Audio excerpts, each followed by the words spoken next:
Yo, welcome to Physics with Vinay.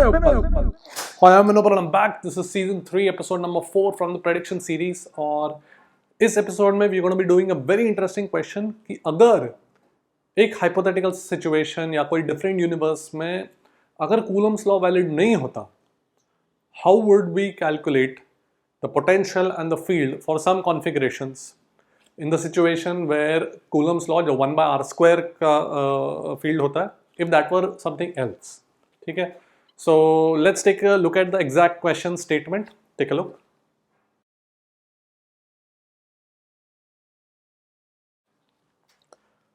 तो I suggest कि you pause the video, try it out on your own. थोड़ा integration involved है, but this will test whether you know the derivation जो जिस तरीके से derive करते हैं integration से standard syllabus में, standard जो electrostatics में पढ़ते हैं, वही चीज़ यहाँ पे भी use करना है. One thing that you should know, if Coulomb's law is not valid, then Gauss law is not valid, so we cannot use Gauss law का जो symmetry का जो usefulness होता है Gauss law का, we cannot use that, so we'll have to resort to integration. So this will test whether you know how to do that particular derivation, integration वाला derivation for these situations. So pause the video, try it out, then take a look at my solution. So सबसे पहले potential दिया हुआ है 1 by 4 pi epsilon naught q by r raised to n. तो यहाँ पे n is some positive constant और epsilon naught of course will have different units compared to Coulomb's law में जो अपन पढ़ते हैं, ठीक है, because dimensionally epsilon naught अलग हो जाएगा because r raised to n आ गया ना अभी, करेक्ट. सो पूरे चीज़ का डायमेंशन तो पोटेंशियल का डायमेंशन ही रहना, ओके. सो यहाँ पर epsilon naught will not be the same constant as we have in our universe, alright. तो ये मेरा पोटेंशियल है. इससे इलेक्ट्रिक फील्ड कैसे निकलेगा ये तो मुझे पता, minus dv by dr will be my electric field. So I can just write this as nq divided by 4 pi epsilon naught r raised to n plus 1. ठीक है, तो ये मेरा इलेक्ट्रिक फील्ड हो जाएगा due to a point charge. And सबसे first thing that the question is asking us to find the field due to an infinite sheet. Suppose मेरे पास एक इनफाइनाइट शीट है,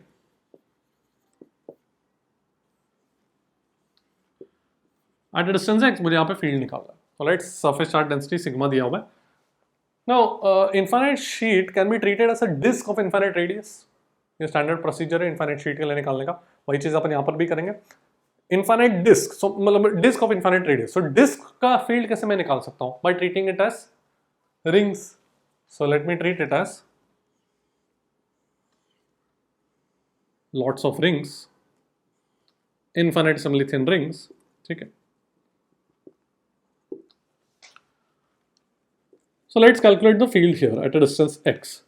तो हर dq charge का field by symmetry we know that the field will only be along the x axis perpendicular to the infinite sheet by symmetry. वो तो मुझे पता है, ठीक है. तो let's say ये distance ये let's say radius small r है for the disk. Let's say this is s. S is obviously r square plus x square and let's say this angle is theta. Okay. तो मुझे component x component चाहिए, मतलब cos theta वाला component चाहिए. तो कितना हो जाएगा मैं electric field can write it, let me write it here. So एक डीक्यू चार्ज, ये सारे डीक्यू चार्जेस का एंगल तो थीटा ही रहेगा, correct, on this ring. Theta is the half angle subtended at this point by this thin ring. तो what can I write the field as? इसमें charge कितना है? Sigma surface charge density into the area. Area of the ring is how much? 2 pi r into d r. So I can write, से पहले तो ये लिख लूंगा n by 4 pi epsilon naught. q की जगह क्या आ जाएगा? Sigma into 2 pi r d r. r is यहाँ पे द रेडियस, ओके. और ये r क्या है? This is distance from the charge. Again this is the distance from the charge which is s. So s raise to n plus 1, okay, into cos theta. This will be my net field due to the entire thing, correct. अच्छा, मैं cos theta को कैसे लिख सकता हूँ? ये मेरा जो ट्राइंगल है, ये r, ये s और ये x, ठीक है.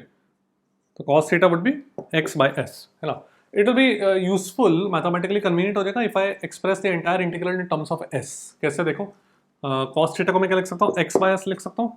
तो ये मेरा देखो पहले तो 2 पाई 4 पाई कैंसिल हो गया, so that will be n sigma by 2 epsilon naught. और r dr को मैं कैसे कन्वर्ट करूँ? I know s square is r square plus x square. x तो एक कांस्टेंट है, so s d s is equal to r d r, ये लिख सकता हूँ। तो आर डी आर की जगह एस डी एस लिख लेता हूँ, और कॉस थीटा में क्या आ जाएगा, x by S, correct.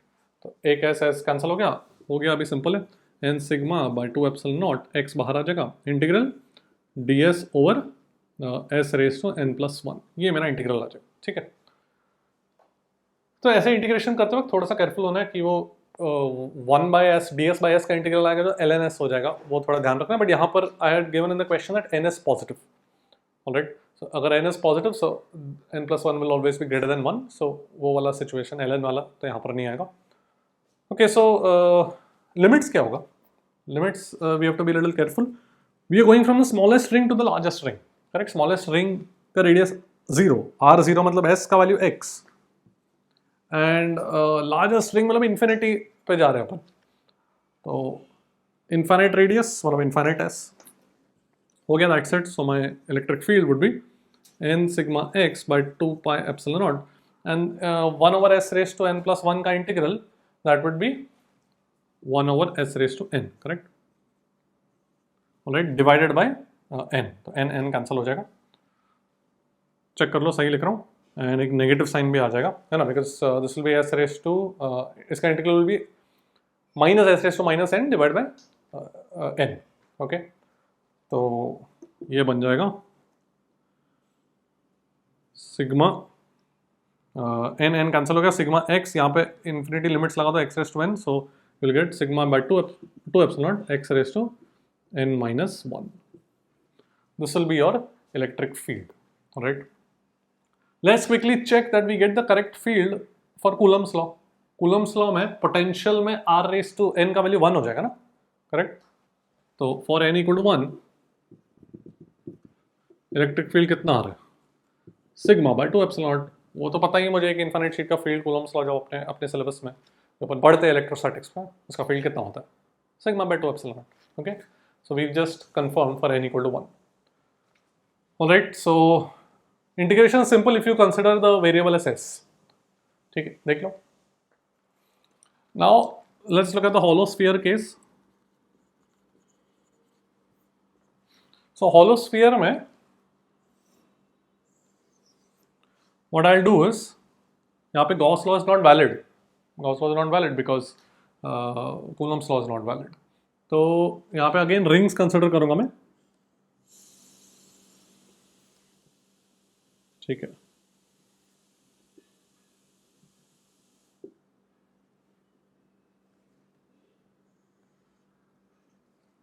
Let's say this is theta, this is d theta, ये r है, और सेंटर से कुछ डिस्टेंस r पे, स्मॉल r पे मुझे फील्ड निकालना है, राइट।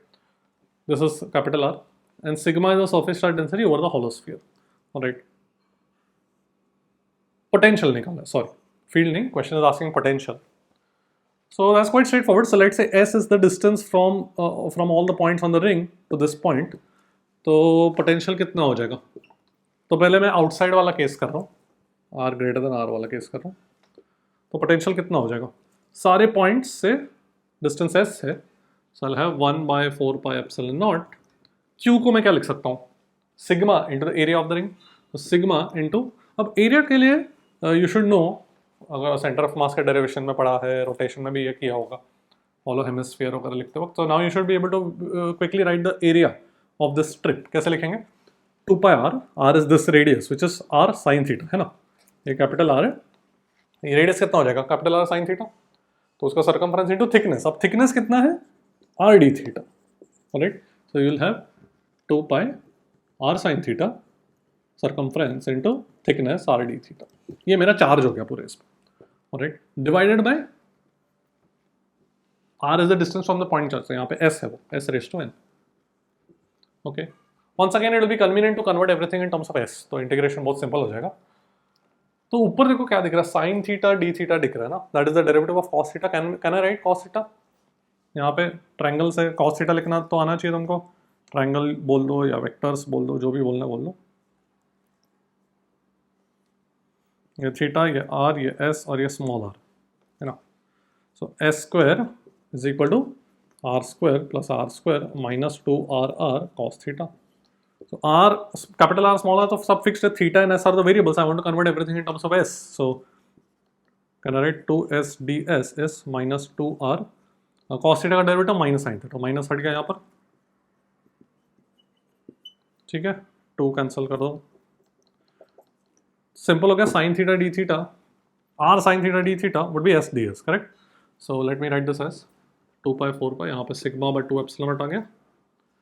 एक r यहाँ पे रखता हूँ. r sin theta d theta, r sin theta d theta is s ds divided by small r. So ऊपर s ds divided by small r नीचे. Very simple. Okay.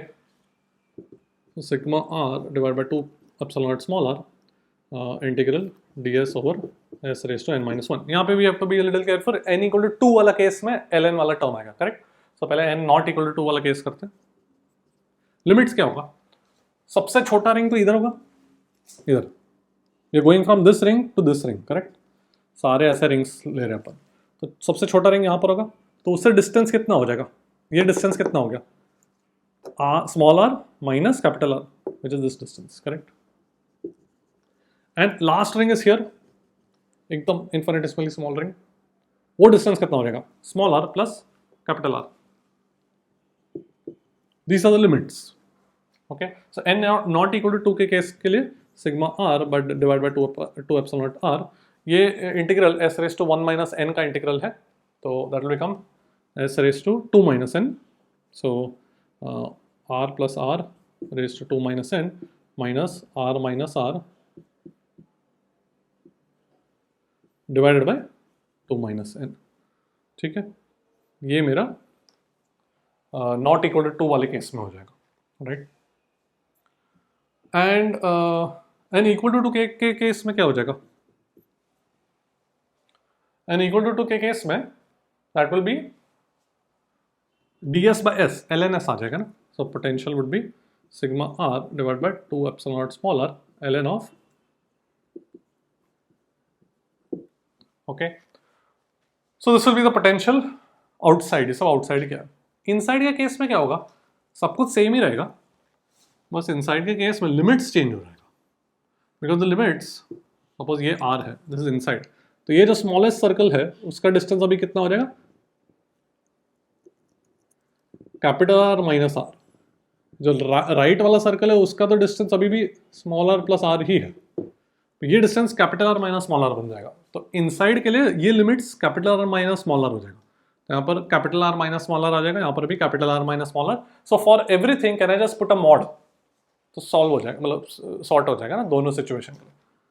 So let me just put a mod here. When we are outside, then r is greater than r. We'll get back our outside result. When we are inside, capital R is greater than small r.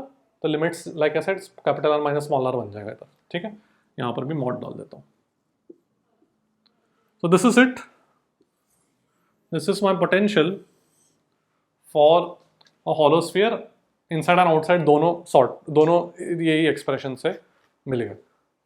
What I would like you to check, और ये खुद से कर सकते हो, n equal to 1 वाला situation, you should be able to get, for r greater than r, you should be able to get potential as अपना Coulomb's law, kq by r, where k is 1 by 4 pi epsilon और q को sigma into 4 pi r square लिखो.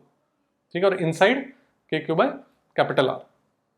ठीक है, inside hollow sphere में अपने को पता है कूलम्स लॉ जो वैलिड है, तो everywhere uniform k q by capital r होता है ना, k is 1 by 4 pi epsilon और q को सिग्मा के टर्म्स में लिख देना. Outside it's like a point charge. Okay, so check whether you get that. You should obviously get that by substituting n equal to 1 here. Alright, देख लो.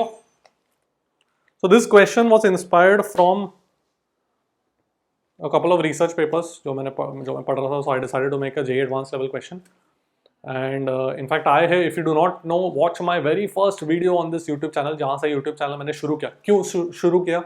It's in that first video where I discovered कि JEE advanced कहाँ से ऐसे strange weird type के questions उठा रहा है, out of the box thinking वाले questions कहाँ से उठा रहा है. It was very shocking to know कि they were picking questions from research papers.